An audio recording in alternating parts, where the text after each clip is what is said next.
Faisons un point sur la magie elle-même. La magie est une puissance mentale même s'il a un impact sur le physique. C'est pour ça qu'il est interdit de l'apprendre dans le tour des mages avant 15 ans. Car une magie mal maîtrisée dans un corps trop peu solide peut entraîner des lésions irréversibles. Il existe deux types de magie, blanche et noire. La magie blanche comprend le feu, la glace, la foudre, la terre, le vent, la lumière, le son et le soin.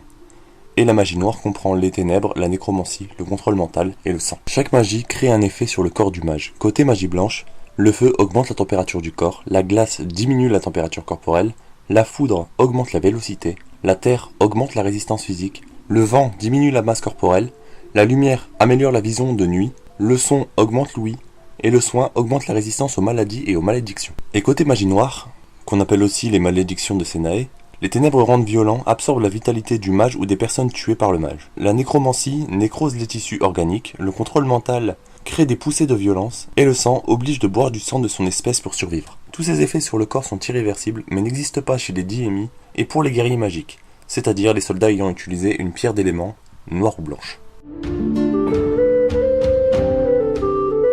La hiérarchie chez les mages blancs fonctionne en 3 ordres. Le premier et le plus connu sont les tours des mages, avec les apprentis en bas de l'échelle, puis les mages novices, ensuite les mages confirmés, juste au-dessus les mages de 2e ordre, puis les mages de 1er ordre, et les archimages, avec les archimages principaux, qui est plus un titre honorifique qu'un réel titre. L'ordre suivant est celui des mages Sénir. Ce sont ceux qui dirigent toutes les tours des mages du monde et qui ont pour tâche de faire respecter les règles que Sénae a créées. On devient mage Sénir lorsqu'on est le mage le plus puissant dans l'un des 8 types de magie blanche. C'est-à-dire qu'un mage peut être plusieurs fois mage Sénir en même temps. Et le dernier ordre est l'ordre des dieux. Ils sont au-dessus de tout, même s'ils n'interviennent que rarement. Il existe aussi 2 sous-ordres, les guerriers magiques, comme Arthurus et Alaric, qui ont utilisé une pierre d'élément, et les runistes, qui ne maîtrisent pas la magie, mais connaissent l'art des runes. Les 2 sous-ordres ne sont pas reconnus comme mages par les mages et par eux-mêmes, mais une grosse partie de la population les considère comme tels.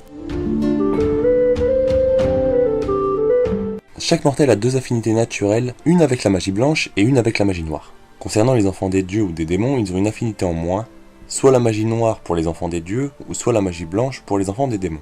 Mais ils ont un don pour une magie qui peut être soit la même que leur affinité, soit une autre, comme Fleur Aliénor qui a une affinité pour le feu et un don pour le soin. Commençons par les demi-dieux. Les enfants de Sénae ont un don pour la lumière, les enfants d'Altémis ou d'Ugbris ont un don pour le soin, les enfants d'Adélus ont un don pour la foudre, les enfants d'Aerusnos ont un don pour la glace, les enfants d'Ibis ont un don pour le feu, les enfants de Néorus ou d'Amabis ont un don pour la terre, les enfants de Myris ont un don pour le vent, et les enfants d'Ilbisimae ont un don pour le son. Et du côté des demi-démons, les enfants de Léviatis ont un don pour le sang, les enfants de Lus ont un don pour la nécromancie, les enfants de Belzis ont un don pour le contrôle mental, et les enfants de Satus ont un don pour les ténèbres. A savoir que les enfants des dieux ne peuvent pas utiliser la magie noire ou un artefact démoniaque sans mourir sur le coup, et que les enfants des démons ne peuvent pas utiliser la magie blanche ou un artefact divin sans mourir sur le coup, mais n'ont pas d'effet négatif sur la magie noire.